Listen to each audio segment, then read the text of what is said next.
മാതാപിതാക്കളും സഹോദരങ്ങളും യൂസുഫ് അലൈഹിസ്സലാമിന്റെ സിംഹാസനത്തിന്റെ മുമ്പിൽ വന്നിരിക്കുമ്പോ തന്റെ സഹോദരങ്ങൾ തന്നെ പൊട്ടക്കിണറ്റിലേക്ക് വലിച്ചെറിഞ്ഞു എന്ന് യൂസുഫ് നബിക്ക് അവിടെ പറയാൻ അവകാശമുണ്ട്.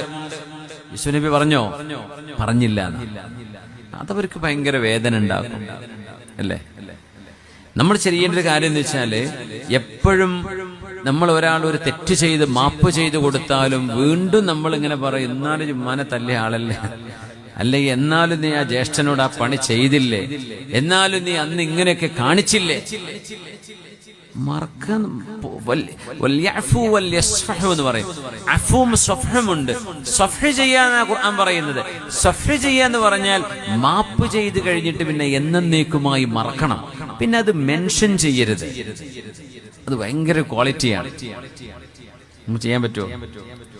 മാപ്പ് ചെയ്ത് കൊടുത്തു, പിന്നെ ഇടയ്ക്ക് ഇങ്ങനെ പറയും, ഞാൻ അന്ന് വെറുതെ വിട്ടതാ, അല്ല ഞാൻ അന്ന് മാപ്പ് ചെയ്തതാ. അങ്ങനെ പറയരുത്.